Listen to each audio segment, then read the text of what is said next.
Hey guys, welcome back to the channel, and we're reviewing another Abbott and Costello film.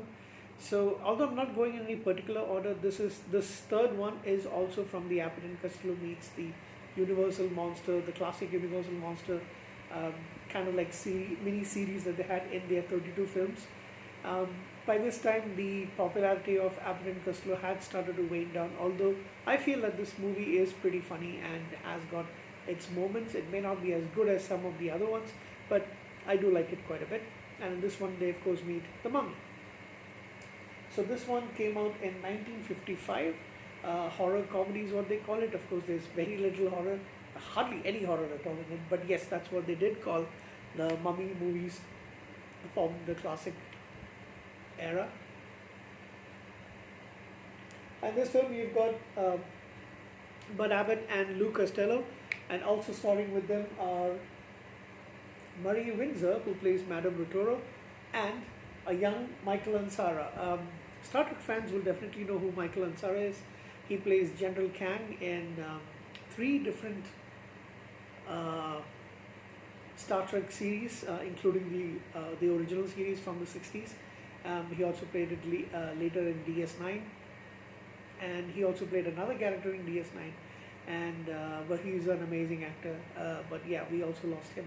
He passed away in 2013. So Michael Ansara, more known to me as Kang, one of the Dahar masters, not General. Sorry, is it Kang or?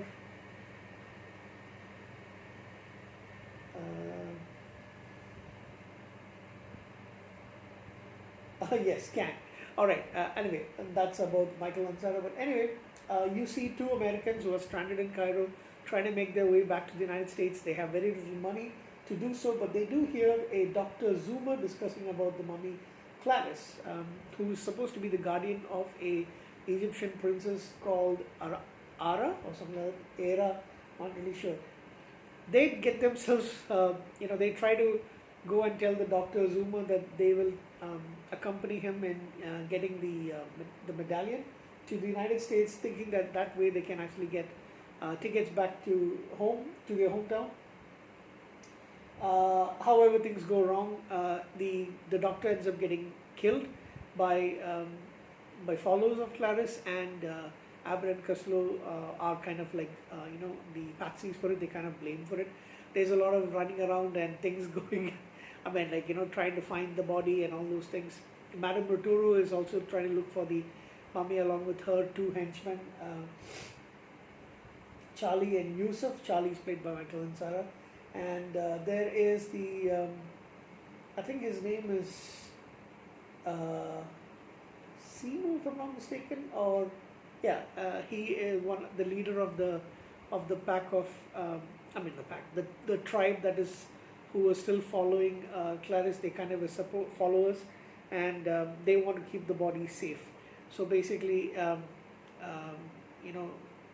it's up to them to try and protect him, while the others want to take advantage of him and also get some of the treasure. And that's when they arrive at the tomb and they're trying to get through and escape. Of course, the mummy does come to life and starts chasing Costello, and Abbott doesn't seem to know initially where it doesn't seem to believe him. So there's a lot of back and forth and chases going on. It's a little complicated to go through the entire line, but you understand what I mean. So they're actually held at gunpoint to go and help dig the mummy out, and then there's a lot of chasing and there's a lot of fun to be done.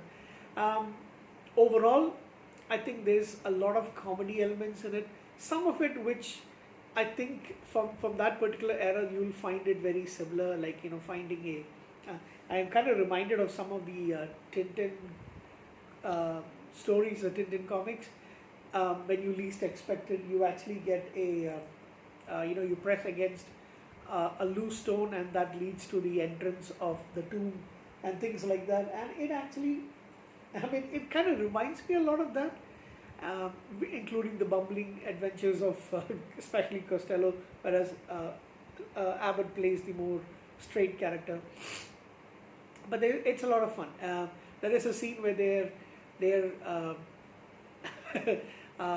they're actually thinking, I find this still to be a little ridiculous, but at the same time it is funny because it's Costello doing it. So they actually find that the medallion that they get, belongs to Clarice, is cursed. So you know what, they want to get rid of it, and then they try to put it in each other's burgers, and then finally um, Costello ends up biting into it, and if he bites it, it's supposed to be in pieces because you can hear him chewing it is go down, but they do an X-ray and the medallion is actually right in place, and they manage to get it out later.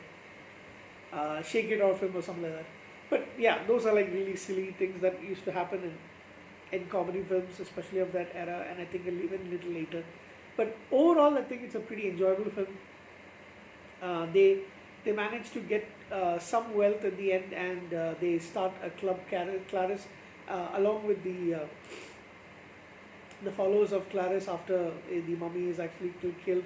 With the wealth, with some of the wealth that is there in the tomb, they start their own club, which is Club Clarice, and that's, I suppose they're going on to become successful um, businessmen. But that's how the movie basically ends, with Abbott, who can with Costello surprisingly being able to play the flute, and and dance cobras to dance for him, and that's pretty much how the movie ends. I would give this movie I think an 8 out of 10. It's something which I can easily watch any kind of like afternoon. I tend to watch these movies more either late afternoon when I'm a little bit sleepy, or late at night, because it's something you want to watch and enjoy and relax for the. You don't want to watch something too taxing for the brain at that particular time, and you can laugh yourself silly a little bit, which I did. I do enjoy this movie. I think this is the third or maybe fourth time that I'm watching this film. Glad I could get to review it. But yeah, 8 out of 10 for me for Abbott and Costello Meet the Mummy. Watch it. I'm pretty sure you'll enjoy it. Thank you.